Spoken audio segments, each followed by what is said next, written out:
தேன் வந்து மனித உணவு கிடையாது. தேன் சாப்பிடக்கூடாது அப்படிங்கிறது தான் இப்போ நான் இது நாள் வரைக்கும் என்ன சொன்னேன், தேன் சாப்பிடலாம் அப்படின்னு நான் சொன்னேன். தேன் வந்து மனித உணவு தான் அப்படின்னு நான் சொன்னேன். ஆனால் இப்போ என்ன சொல்கிறேன் அப்படின்னா, தேன் வந்து சாப்பிடக்கூடாது. ஏன்னா அது சாப்பிட்டாக்கா வந்து அது வந்து நமக்கு மூளை சரியாக வேலை செய்ய மாட்டேங்குது, பேச்செல்லாம் வர மாட்டேங்குது. இதை வச்சு தான் நான் கண்டுபிடிப்பேன். நான் சுதந்திரமாக பேசுகிறது எனக்கு தடைப்படுது அப்படின்னா, அது கண்டிப்பாக நான் சாப்பிட்ற உணவு தான் முக்கிய காரணமாக இருக்கும் அப்படிங்கிற ஒரு சந்தேகம். அதான் தேன் மேலே எனக்கு ஒரு சந்தேகம். அப்போ வந்து அதை கொஞ்சம் ஆராய்ந்து பார்க்கும்போது, தேன் வந்து நம்ம சாப்பிடக்கூடாது அப்படிங்கிறது தான் உண்மையாக இருக்குது. ஏன்னா வந்து இப்போ தேன் வந்து நீ உயிரை பணயமாக வச்சு தான் நீ தேனை எடுக்கிற. ஏன்னா பெரிய நாட்டு தேனீக்கள்னு சின்ன தேனீக்கள்லாம் இருக்குது. அது வந்து தென் மாவட்டங்களில் எங்கள் ஊர் பக்கம், திருநெல்வேலி பக்கம் அங்கெல்லாம் பார்த்தீங்கன்னா நாட்டு தேனின்னு சொல்லிட்டு சின்ன தேனி இருக்கும். அது வந்து எத்தனை கொட்டு கொட்டினாலும் நீ சாக மாட்டீங்க, யாரும் சாக மாட்டாங்க எத்தனை கொட்டு கொட்டினாலும். ஆனால் அதுவே வந்து நீங்கள் வட மாவட்டங்களுக்கு வந்துட்டிங்கன்னா, இங்கே உள்ள தேனீர்லாம் பெரிய மலை தேனி மாதிரி இருக்குது. அது 3 கொட்டு கொட்டினாலே செத்து போயிடுவாங்க. அப்போது நீ உயிரை பணயமாக வச்சு அப்படி ஒரு தேனை நீ சாப்பிடக்கூடாது. கண்டிப்பாக உன் உயிருக்கு அது ஆபத்து அப்படின்னா அதை போய் நீ சாப்பிடணும். அப்போ அந்த தேனுங்கிறது மனித உணவு கிடையாது. நீ அதை மனித உணவுன்னு நம்ப ஆரம்பிச்சேன்னா உன் உயிரை பணயமாக வச்சா தான் நீ அந்த தேனே எடுக்க முடியும். நான் ஏற்கனவே என்ன சொல்கிறேன் அப்படின்னா, நீ வந்து ஒரு பனைமரத்தில் ஏறுறதே தப்பு தான். உயிரை பணயமாக வச்சு நீ பனைமரத்தில் ஏறாத. அப்படி உயிரை பணயமாக வச்சு நீ எந்த வேலையுமே செய்யாத. எந்த வேலையுமே உயிரை பணயமாக வைக்கிற எந்த பொருளுக்கும் நீ ஆசைப்படாத. அந்த வகையில் தேனுக்கு வந்து நீ ஆசைப்படாத. ஏன்னா நீ தேனி எடுக்கணும் அப்படின்னா அதுக்காக நீ அப்போ உயிரை பணயமாக வைக்க வேண்டிய அவசியம் வரும். வச்சு நீ அந்த தேனை எடுப்ப. அப்போ வந்து தேனீக்கள் கொட்டலாம், நீ மரத்தில் ஏறலாம், மரத்துலேருந்து கீழே விழுறதுக்கு நிறைய வாய்ப்பு இருக்குது. தேனீக்கள் வந்து மடமடன்னு ஒன்று கொட்டும்போது நீ என்ன பண்ணுவ? அப்போ வந்து பதட்டத்தில் மேலேருந்து கீழே விழுறதுக்கு வாய்ப்பு இருக்குது. மரத்தில் தான் பெரும்பாலும் தேனி கூடு கட்டும். அப்போ அது வந்து தேன் சாப்பிட்றது வந்து உயிரை பணயமாக வச்சு தான் நீ அந்த தேனை எடுக்கிற. இன்னும் சொல்லப்போனால் நீ தேனீக்களை அது தேன்கிறது ஒரு திருட்டு. தேனீக்கள் கஷ்டப்பட்டு சேகரித்த ஒரு தேனை வந்து நீ எடுக்கிற அப்படின்னா அது வந்து ஒரு திருட்டு தானே. அது உனக்காக ஒன்றும் தேன் வந்து சேகரித்து கூடு கட்டலையே. உனக்காக கூடு கட்டிச்சு. இப்போது ஒரு பழங்கள் சாப்பிட்ற, காய்கறிகள் சாப்பிட்றன்னா அது யாராவது சாப்பிட்ணுங்கிறதுக்காக தான் அந்த பழங்கள் காய்க்குது. பழங்களோ காய்கறிகளோ யாராவது சாப்பிட்ணும் அப்படிங்கிறதுக்காக தான் அந்த மரத்துலேருந்து இந்த காய்கள் காய்க்குது. அதை நீ சாப்பிட்ற. அதில் ஒரு நியாயம் இருக்குது. யாரும் சாப்பிடக்கூடாது அப்படின்னா பழம் பழுக்குது, மாம்பழம் ஏன் பழுக்குது? அதை சாப்பிட்டுட்டு அந்த கொட்டையை எங்கேயா போட்டால் அது முளைக்கும், அந்த இனம் வந்து உற்பத்தி ஆகும், மாமரம் வந்து உற்பத்தி ஆகும். அதனால தான் நீ மாம்பழம் சாப்பிட்ற. மாம்பழம் வந்து ஒரு மாமரம் வந்து மாம்பழத்தை ஏன் வந்து மாங்காயை காய்க்க வச்சு மாம்பழத்தை ஏன் உற்பத்தி பண்ணுது? யாராவது சாப்பிட்டா அது உற்பத்தி. மாம்பழத்தை யாராவது சாப்பிட்டா தனது இனம் உற்பத்தி ஆகும். அதுக்கு அதாவது ஒரு உதவி தான். நம்ம மாமரத்துக்கு நாம் ஒரு உதவி செய்கிறோம். அந்த கொட்டையை எடுத்துகிட்டு சாப்பிட்டு அப்படி போடுவோம், அது வந்து முளைக்கும். அல்லது நம்ம வந்து புதைச்சி வைப்போம். அது தானாக நீ சும்மா போட்டாலே அது வந்து முளைக்கும். அது நாம் மாமரத்துக்கு ஒரு உதவி செய்கிறோம், மாமரமும் நமக்கு ஒரு உதவி செய்யுது. அப்போ இதில் ஒரு நியாயம் இருக்குது. ஆனால் தேன் கூடு கட்டுறதில்ல. அது தேனி கஷ்டப்பட்டு சேகரிக்குது. ஒரு தேன் கூடை உன்னால் கட்ட முடியுமா? ஒரு தேனியை சேகரிக்க முடியுமா? எத்தனை தேனி வந்து எவ்வளோ வேலை கஷ்டப்பட்டு செஞ்சு தேனியை சேகரிக்குது. அவ்வளோ நல்லா வந்து கஷ்டப்பட்டு சேர்த்து வச்சப்பறம் நீ போயிட்டு மொத்த தேனியும் நீ தின்னுட்டு வந்துடுற. அது வந்து அதனால் கஷ்டப்பட்டு தேனி சேர்த்ததை போயிட்டு நீ எல்லா தேன் கூடெல்லாம் நல்லா கட்டி வச்சுருக்கோம். நீ போயிட்டு கடைசி நேரத்தில் பார்த்துட்டு வளரட்டும் நல்லா சேர்க்கட்டும்னு சொல்லி அப்புறம் போய் அதை வந்து சாப்பிட்ற. அப்போ வந்து ஏன் தேனிக்கு வந்து கொட்டுகிற அந்த ஆற்றல் கொடுத்துருக்காங்க, அந்த திறன் ஏன் கொடுத்துருக்காங்கன்னா, அந்த மாதிரி திருடக்கூடாது. அது தேனிக்கு சொந்தமானது. அந்த தேன் வந்து தேனிக்கு சொந்தமானது. அதனால் அதை யாரும் திருடிடக்கூடாது அப்படின்னா அதுக்கு வந்து அந்த இயற்கை அந்த திறனை கொடுத்துருக்கு, கொட்டுகிற திறனை கொடுத்துருக்கு. தேனியை யாராவது எடுக்க வந்தாங்கன்னா கொட்டணும், அவங்கள கொல்லணும். ஒரு மலை தேனிலாம் ஒரு 4-5 தேனி கொட்டிச்சுனாக்கா அவ்வளோதான், அவங்க செத்தே போயிடுவாங்க. 4-5 தேனீகள், நாட்டு தேனி, சின்ன தேனீக்கள் இருக்குது, அது 10 வாட்டி கொட்டினா கூட ஒன்றும் ஆகாது. அப்போ தேனீக்கள் வந்து தேனீக்கள் வந்து மிகப்பெரிய செயலை செய்யுது. மகரந்த சேர்க்கை அதெல்லாம் விவசாயத்துக்கு மிகப்பெரிய உதவி செய்யும்போது அந்த தேனியை நீ அழிக்கிறது வந்து நம்ம விவசாயத்தை அழிக்கிற மாதிரி தான். அழிக்கிற சிந்தனை தானே. தேனியும் நமக்கு உதவி செய்யுது. அப்போ அந்த தேனியை நீ என்ன செய்யுது? மகரந்த சேர்க்கை, பூக்கள் போய் தேனியை எடுக்கிற போது அந்த மகரந்த சேர்க்கை ஏற்பட்டு அது வந்து காய்கறிகள், பழங்கள்லாம் உற்பத்தி ஆவதற்கு அந்த தேனீக்கள் உதவி செய்யுது. அப்போ அந்த உதவியை நீ மதித்து அந்த அந்த தேனீக்களுக்கு நீ நன்றி சொல்லணுமே தவிர உதவி செய்கிறவங்களுக்கு உபத்திரம் பண்ணக்கூடாது. அந்த தேனீ செய்கிற வேலையை ஒன்றால் செய்ய முடியுமா?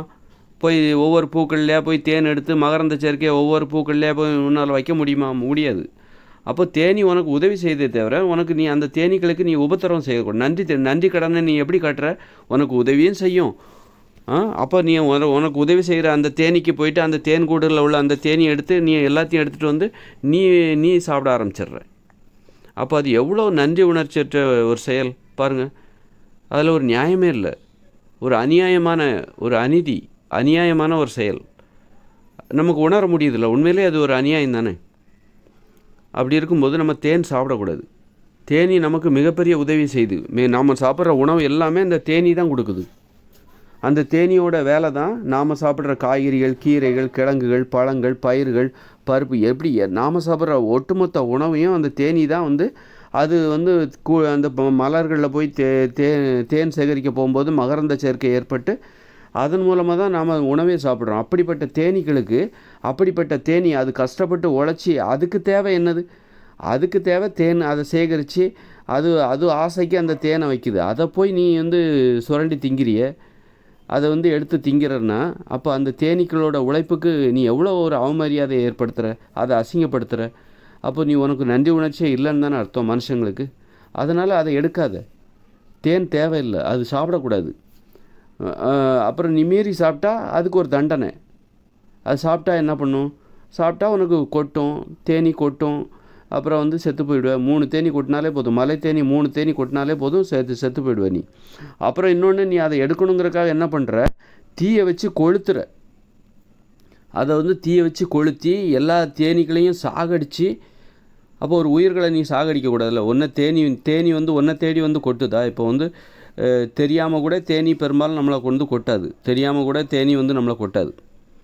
அப்படிப்பட்ட தேனியை நீ சாகடிக்கிற அப்படின்னா எவ்வளோ பெரிய ஒரு தேனியை நம்ம ஒரு உயிரை கொல்லக்கூடாது. ஆடு மாட்டை ஏன் கொன்று அதோட இறைச்சி சாப்பிடக்கூடாதுன்னா அதுவும் ஒரு உயிர் தான். அப்போ அந்த உயிரை நீ கொன்று சாப்பிடக்கூடாது. அப்படிங்கிறதுனால தான் அந்த இறைச்சியை நீ சாப்பிடக்கூடாது. ஒரு முட்டையை கூட சாப்பிடக்கூடாது. அந்த முட்டைக்குள்ளே கூட ஒரு கரு இருக்குது. அதனால் அதில் ஒரு உயிர் இருக்குது. அதை கொன்று நீ அதை சாப்பிடாத. பால் கூட திரவ மாமிசம்தான், அதை கூட நீ சாப்பிடாத அப்படின்னு உணவு முறையில் நம்ம ஒரு அறத்தை கடைபிடிக்கிறோம். அப்படிங்கும்போது தேனியை எடுக்கணுங்கிறதுக்காக பல்வேறு வழிமுறைகளை நீ கடைபிடிப்ப. அந்த தேனியை கலைச்சி விட்டு தேன் எடுக்கிறது, அல்லது தேனீக்கு அடியில் தீயை வச்சு அந்த தேனீக்களை அத்தனையும் கொல்லுற. எவ்வளோ பெரிய கொலை பாருங்கள். அது ஒன்றும் பண்ணுறதில்ல. தெரியாமல் கூட பெரும்பாலும் தெரியாமல் கூட ஒரு தேனியை நீ ஒன்றும் பண்ண போகிறதில்ல. அது உயரத்தில் ஏதோ மரத்தில் கட்டியிருக்கும். அப்போ தேனி எங்கே இருக்குது? கவனமாக நீ இருக்கணும். அது பெருசாக எதுவும் பண்ண உனக்கு இடையூறாக இருந்தால், உனக்கு இடையூறான ஒரு இடத்துல தேன் கூடு கட்டியிருக்குன்னா அதை நீ அப்புறப்படுத்துறதுக்காக நீ தீயை பற்ற வைக்கலாம். அதில் தப்பு இல்லை. ஆனால் உனக்கு இடையூறு இல்லாமல் எங்கேயோ ஒரு மரத்தில் அது கூடு கட்டி இருக்குதுன்னா உன் பாதுகாப்புக்காக மட்டும்தான் ஒரு தேன் கூட நீ அப்புறப்படுத்தணுமே தவிர தேன் சேகரிப்பதற்காக தேன் கூட நீ எடுக்கக்கூடாது. தேன் சாப்பிடக்கூடாது. அது உயிரை பணயமாக வச்சு நீ அதனால் உயிர் போகிறதுக்கு ஆபத்து இருக்குது. நீ மரங்களில் இருக்கும் அந்த தேனை எடுக்கிறதுக்காக நீ தவறி கீழே விடுவ. அது மாதிரியான வேலைகளில் நீ ஈடுபடக்கூடாது. ஒரு பாதுகாப்பான வாழ்க்கை, மனித வாழ்க்கையில் தேன் சாப்பிடக்கூடாது. அது பல்வேறு கோணங்களில் தேன் சாப்பிடுவது தவறு, குற்றம். ஒரு தேனீக்கள் நமக்கு மிகப்பெரிய உதவி செய்யுது. மனுஷங்களால் எவ்வளோ தான் கஷ்டப்பட்டாலும் இது ஒரு தேனீக்கள் செய்கிற வேலையை நம்மளால் செய்யவே முடியாது. நாம் சாப்பிட்ற அத்தனை உணவுகளுக்கும் அந்த தேனி தான் காரணம். அதனால் தேன் எடுப்பது ஒரு மிகப்பெரிய குற்றம். தேன் சாப்பிடக்கூடாது, அது மனித உணவு அல்ல. ஏன்னா இப்பொழுது நான் முடிவுக்கு வரேன். இதுக்கு முன்னாடி தேன் சாப்பிட்லான்னு சொன்னேன். நான் எனது வீடியோக்குள்ளே ஏன் நம்பர் போடுறேன் அப்படின்னா, நான் இதுக்கு முன்னாடி என்ன சொன்னேன், இப்போ என்ன சொன்னேன், இது ஏன் முன்னாடி பின்னாடி அப்படிங்கிறத தெரிஞ்சுக்கணும். நான் இதுக்கு முன்னாடி என்ன சொன்னேன், இப்போ கடந்த வீடியோக்கள் இது ரொம்ப இந்த நம்பரை பார்க்கணும். இதுக்கு அப்புறம் நான் தேன் சாப்பிடலாம் அப்படின்னு நான் சொன்னேன்னா அதுக்கான காரணம் ஏதாவது ஏற்றுக்கொள்ளும்படியான காரணம் இருந்தால் ஓகே. அப்போ இதுக்கப்புறம் நான் என்ன சொல்கிறேன் அப்படிங்கிறத பாருங்கள். இதுக்கு முன்னாடி நான் சொன்னேன், அப்போ இதுக்கு முன்னாடி அப்படி சொன்னீங்க அப்படின்னு சொல்லக்கூடாது, அப்படின்னு நீங்கள் கேட்கக்கூடாது. நான் இப்போ தான் எனக்கு அது தெரிய வருது, தேன் ஏன் சாப்பிடக்கூடாது. தேன் சாப்பிட்டிங்கன்னா உங்களுக்கு மூட நம்பிக்கை ஏற்படும். ஏன்னா உயிரை பணயமாக வச்சு நீங்கள் எந்த ஒரு வேலை செஞ்சாலும் உங்கள் மூளை சிறப்பாக செயல்படாது. நீங்கள் அறிவுபூர்வமான வாழ்க்கை வாழலை, நீங்கள் ஒரு முட்டாள். உயிரை பணயமாக வச்சு நீங்கள் இந்த இயந்திர அறிவியல் உலகில் மக்கள் ஏன் மூட நம்பிக்கையில் மாட்டிக்கிட்டாங்கன்னா உயிரை பணயமாக வச்சு வாழ்ந்துக்கிட்டு இருக்காங்க. அப்போ அந்த மூளை சிறப்பாக வேலை செய்யாது, எப்போவும் பயந்துக்கிட்டே இருக்கும், மரண பயத்தோடையே இருக்கும். அப்போ அதால் ஒரு ஒரு அறிவுபூர்வமான ஒரு செயல்பாடு அதுக்கிட்ட இருக்காது. அப்போ தான் அதனால தான் மூட நம்பிக்கைலாம் ஏற்படுது. நம்ம ஒரு பாதுகாப்பான வாழ்க்கை வாழணும். எந்த வகையிலையும் நம்ம ஒரு ஆபத்துகளையோ அழிவை நோக்கியோ நம்ம போகக்கூடாது. அப்போ தான் நம்ம ஒரு அறிவுபூர்வமான வாழ்க்கை வாழ்கிறோம். நாம் அப்போ தான் அறிவை நம்ம மூளையிலேருந்து பெற்று நம்ம பேச முடியும். அறிவை பேசினால்தான் நமக்கு மரியாதை கிடைக்கும். அப்போ நம்ம தேன் சாப்பிட்றதுங்கிறது அது ஒரு மூட நம்பிக்கை தான் ஏற்படுத்தும். ஏன்னா நீ தேன் மேலே ஒரு பற்று வச்சுட்டேன்னு வச்சுக்கேன், தேன் உனக்கு ரொம்ப பிடிச்சி போச்சு, தேன் மேலே உனக்கு ஒரு பற்று வந்துருச்சு, ஒரு பாசம் வந்துருச்சு, தேன் இல்லாமல் என்னால் இருக்க முடியாது அப்படின்னா, அப்படி நீ தேனுக்கு அடிமையானா என்ன ஆகும் அப்படின்னா, அப்போது உயிரை பணயமாக வச்சு தேனை எடுக்கிறதுக்காக நீ போவ. பாறைகள்லையோ மரங்கள்லையோ தேனுக்கு நீ அடிமையானா அப்படி தானே நடக்குது. இன்றைக்கி அப்படி தானே நடக்குது. அப்போ நீ எடுக்க போவ, அந்த தேனீக்கள் கொட்டி நீ சாவதற்கு வாய்ப்பு இருக்குது. இன்றைக்கி நிறைய தொழில்நுட்பத்தை வச்சுருக்காங்க. ஒரு தேனை எப்படி எடுக்கிறது அப்படிங்கிறதுக்கு அதையே தொழிலாக வச்சுருக்காங்க. தொழிலாக வச்சவங்களால் மட்டும்தான் தேனீக்களை எடுக்க முடியும், எல்லாராலையும் எடுக்க முடியாது. அப்போ அதையே தொழிலாக வச்சு அதில் ஒரு திறமை இருந்தால் மட்டும்தான் அந்த தேனீக்களை எடுக்க முடியுமே தவிர எல்லாராலையும் செய்ய முடிகிற ஒரு விஷயந்தான் மனித நடைமுறைக்கு ஏற்றது, மனித வாழ்க்கைக்கு ஏற்றது. மனித வாழ்க்கை முறைக்குள்ளே அது வர முடியும். எல்லாராலையும் செய்யக்கூடிய ஒரு விஷயமா இருக்கணும். எல்லா வயசுலேயும் ஒரு நியாயமான எல்லா வயசுலேயும் ஒரு முதியவர்களால் கூட, சின்ன வயசில் உள்ளவங்க கூட, பெண்களாலும் ஆண்களாலும் எல்லாரும் செய்ய முடிகிற ஒரு விஷயந்தான், ஒரு நடைமுறை தான். அது மனித வாழ்க்கை முறையில் சேரும். இல்லைன்னா அது மனித வாழ்க்கை முறைக்கு பொருந்தாது, ஏற்றுக்கொள்ள முடியாது. தேன் எடுப்பது எல்லாராலையும் முடியாது. குழந்தைகளால் முடியாது. ஒரு 5 வயசு பையனாலேயோ 10 வயசு பையனாலேயோ ஒரு பெண்களால் அது எல்லா பெண்களாலேயும் அது சாத்தியம் கிடையாது. முதியவர்களால் அது சாத்தியம் கிடையாது. அதில் ரொம்ப திறமை வாய்ந்தவர்களால் மட்டும்தான் தேனை எடுக்க முடியும். அப்படின்னா கூட அவங்களுக்கும் ஆபத்து தான். அதனால் தேன் எடுப்பதும் தேன் சாப்பிடுவதும் மனித வாழ்க்கை முறையில் கிடையாது. மனித உணவு முறையில் தேன் கிடையாது. ரொம்ப ஆபத்தான உணவு அது அப்படிங்கிற ஒரு முடிவுக்கு நான் வர்றேன். அப்போ பார்த்தீங்களா, நாம் இவ்வளோ நாள் நம்பிகிட்டு இருக்கோம். நான் இவ்வளோ நாள் சொல்லிகிட்டு இருந்தேன். நானே இவ்வளோ வீடியோ போட்டதுக்கப்புறம் கூட 2837வது வீடியோவில் தான் தேன் சாப்பிடக்கூடாது அப்படிங்கிற ஒரு முடிவுக்கு வரேன். இன்றைக்கி நான் என்ன பண்ணேன்னா, கடையில் போய் ஒரு 2 பாட்டில் தேன் வாங்கிட்டு வந்தேன்.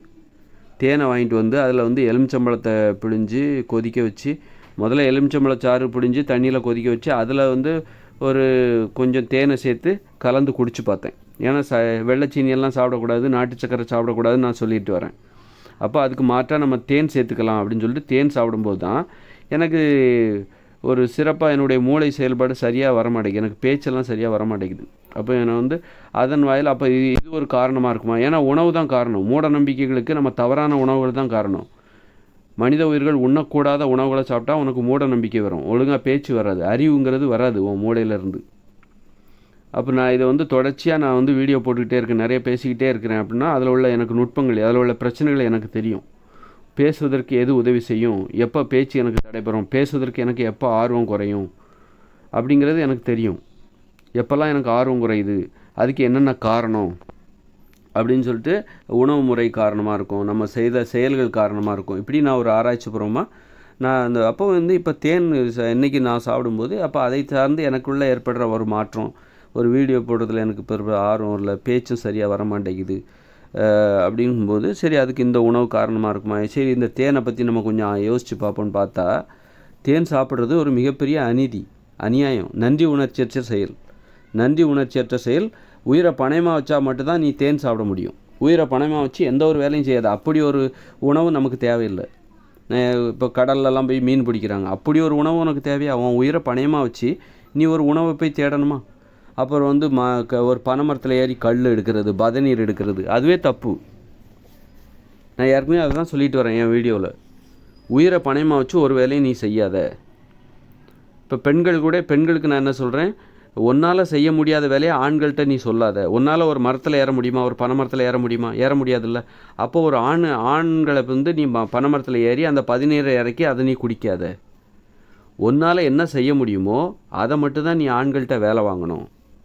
அப்போ தேன் எடுக்கிறது உனக்கு தேன் வேணும்னு சொல்லிட்டு ஆண்களை நீ இப்போ தேன் வேணும் அப்படின்னா நீ என்ன பண்ணுவ? பெண்கள் வந்து என்ன பண்ணுவாங்க? ஆண்கள்கிட்ட தான் போய் நிற்பாங்க. அந்த தேன் எடுத்துக்கூட, எனக்கு ஒரு பாட்டில் தேன் எடுத்துகிட்டு வாங்க. அந்த மலையில் போயிட்டு அந்த பாறைக்கு உயரமாக இருக்கிறப்ப அந்த தேன் எடுத்துருவா, அந்த மரத்தில் தேன் கூடு கட்டியிருக்கு, போய் தேன் எடுத்துகிட்டு வா அப்படின்னு சொல்லி ஆண்களை தான் வேலை வாங்குவாங்க. பெண்கள் வந்து அதை செய்ய மாட்டாங்க, ஒதுங்கிடுவாங்க, ரொம்ப சேஃபாக வேடிக்கை பார்க்க ஆரம்பிச்சிருவாங்க. அப்போ என்ன ஆகும் அப்படின்னா, ஆண்கள் யோசிப்பான், ஆகா இந்த பெண்கள் பார்த்திங்களா அவங்களுக்கு ஒரு ஆபத்துன்னா நம்மளை வேலை வாங்கி அவங்க ரொம்ப பாதுகாப்பாக இருந்துக்கிறாங்க. அப்போ நம்மளை வந்து தேன் கொட்டி நாம் செத்து போனால் பரவாயில்லையா? தேனீக்கள் வந்து 4-5 தேனி கொட்டிடுச்சுன்னா அவ்வளோதான், செத்து போயிடுவாங்க. மலை தேனி கொட்டிச்சுன்னா அவ்வளோதான், அவங்க அந்த தேனீக்கள் கொட்டிச்சுன்னா செத்து போயிடுவாங்க. அப்போது இந்த பெண்கள் வந்து என்ன நினைக்கிறாங்க, நாம் வந்து தேனி கொட்டி நாம் செத்து போனால் பரவாயில்ல, அவங்க மட்டும் பாதுகாப்பாக இருந்துக்கிட்டு நம்மளை வேலை வாங்கி நல்ல தேனியை எடுத்து கொண்டு கொடுத்தா நல்லா நக்கி சாப்பிட்றாங்க. அப்போ இந்த பெண்கள் எவ்வளோ கெட்ட புத்தி உடையவங்க அப்படின்னு ஆண்கள் புரிஞ்சுப்பாங்க. அப்போ பெண்களுக்கு மரியாதை எல்லாம் போயிடும், ஆண்கள் மத்தியில் பெண்களுக்கு மரியாதை எல்லாம் போயிடும். அதனால் என்றைக்குமே வந்து பாதுகாப்புக்கு முக்கியத்துவம் கொடுத்து அந்த பொருளுக்கு தான் நீ ஆசைப்படணும். பாதுகாப்புக்கு முக்கியத்துவம் கொடு. பெண்கள் வந்து மனித வாழ்க்கையை வழிநடத்தி செல்கிற ஒரு தலைமை பண்பு உடையவர்கள் எதிர்காலத்தில் இயற்கையோடு இணைந்த மனித வாழ்க்கையில். அப்போ ஆண்கள் வந்து உதவியாளர்கள், அந்த வாழ்க்கையில் மனித வாழ்க்கையில் பெண்களுக்கு உதவியாக இருக்கக்கூடியவர்கள், ஆண்களை வழிநடத்தக்கூடியவர்கள் பெண்கள். அப்படி இருக்கும்போது பெண்கள் தங்களுக்கு எது பாதுகாப்போ அதை மட்டும்தான் ஆண்கள்கிட்ட சொல்லணும். தனக்கு எது பாதுகாப்பாக இருக்கிறதோ அந்த நடைமுறையை தான் ஆண்களையும் பின்பற்ற சொல்லணும். தனக்கு ஒரு நீதி ஆண்களுக்கு ஒரு நீதி அப்படி யோசிக்கக்கூடாது. அப்படி யோசிச்சிங்கன்னா பெண்கள் மரியாதை இழந்துருவாங்க. அப்புறம் வந்து பெண்களுக்கு ஆண்கள்கிட்ட இருந்து பாதுகாப்பு கிடைக்காது. அதனால் தேனீக்கள் என்பது, நாளைக்கு தேனி நீ தேன் சாப்பிட்லான்னு சொல்லிட்டு போனால் நாளைக்கு தேன் யார் எடுத்து கொடுப்பான்? ஆண்கள் தான் எடுத்து கொடுப்பான். பெண்களாக போய் தேனி எடுத்துக்கிட்டு இருப்பாங்க? இன்றைக்கி சாப்பிட்ற தேனியை வந்து கூட்டில் இன்றைக்கி கூடு கட்டி பெட்டியாக தேனி கழிச்சு அதில் வந்து சில பெண்கள் எடுப்பாங்க. ஆனால் மலை தேனின்னு ஒரு வியாபாரம் நடக்குதுல்ல, மலை தேன், காட்டு தேன், அதெல்லாம் எடுக்கிறது யார்? பெண்களாக எடுக்கிறாங்க. ஏதோ கொஞ்சம் பேர் எடுப்பாங்க, பெரும்பாலும் ஆண்கள் தான் எடுப்பாங்க. உயிரை பணயமாக வச்சு எடுத்து உன்கிட்ட வந்து வியாபாரம் பண்ணுறாங்க. அதனால் வந்து தேன் சாப்பிட்றதா இருந்தால் ஆண் பெண் சமத்துவம் அங்கே நிலவாது. ஆண் பெண் உறவு முறையில் அங்கே மிகப்பெரிய விரிசல் ஏற்படும், ஆரோக்கியமாக இருக்காது. பெண்கள் சுயமரியாதை இழந்து விடுவார்கள் ஆண்களிடத்தில். பெண்களை ஆண்கள் மதிக்க மாட்டார்கள். அதனால் தேன் வந்து பல்வேறு கோணங்களில் ரொம்ப ஆபத்தானது. தேன் சாப்பிடக்கூடாது. அது வந்து தேனீக்களுக்கு நாம் செய்கிற அவமரியாதை. ஆனால் தேன் கூட நம்ம வளர்க்கணும். நம்ம எதிர்காலத்தில் இயற்கையோடு இணைந்த மனித வாழ்க்கையில் நம்ம வந்து விவசாயம் பண்ண போகிறோம். அப்போ இயற்கையாகவே தேன் வளர்ந்ததுன்னா அப்படியே விட்டுறலாம், நாம் வளர்க்க வேண்டிய அவசியம் இல்லை. அதுவே நிறைய கூடு கட்டிடுது அப்படின்னா அதை நீங்கள் வந்து இயற்கையாகவே தேனீக்களை அது வளருதுன்னா அதை மட்டும் டிஸ்டர்ப் பண்ணாமல் விட்டுருங்க. இல்லை நீங்களாகவே நாமளாகவே வளர்க்கணும். தேன் வளர்க்குறது நம்மளுடைய கடமை தான். அதே நேரத்தில் தேனை வளர்க்கணுமே தவிர அந்த தேனை எடுத்து நீங்கள் சாப்பிட்றக்கூடாது. தேன் எதுக்காக வளர்க்குறோம்? இதுதான் அறிவுபூர்வமான வாழ்க்கை. எதிர்காலத்தில் மனுஷங்க வாழ போகிறாங்க, இப்படிப்பட்ட வாழ்க்கையை தான் வாழ போகிறாங்க. ஒரு கொள்கைக்கு அவங்ககிட்ட ஒரு கொள்கை இருக்கும். தேன் சாப்பிட மாட்டாங்க, ஆனால் தேனீக்களை வந்து விரட்ட மாட்டாங்க, அது வேணும் அப்படின்னு நினைப்பாங்க. அந்த மாதிரி பால் சாப்பிட மாட்டாங்க, முட்டை சாப்பிட மாட்டாங்க, மாமிசம் சாப்பிட மாட்டாங்க, தேன் சாப்பிட மாட்டாங்க, தானியங்களை சாப்பிட மாட்டாங்க. எவ்வளோ பெரிய கட்டுப்பாடு பாருங்கள். அதுதான் அறிவுபூர்வமான வாழ்க்கை. இப்படிப்பட்ட வாழ்க்கையை நோக்கி தான் நம்ம போகிறோம். இதை தெரிஞ்சுக்கிறதுக்காக தான் இவ்வளோ கஷ்டப்படுறோம். இப்படி ஒரு வாழ்க்கையை தெரிஞ்சுக்கணும், இப்படி ஒரு வாழ்க்கை முறை தெரிஞ்சுக்கணும் அப்படிங்கிறக்காக தான் நம்ம இவ்வளோ கஷ்டப்பட்டு போராடி முயற்சி பண்ணிகிட்ருக்குறோம்.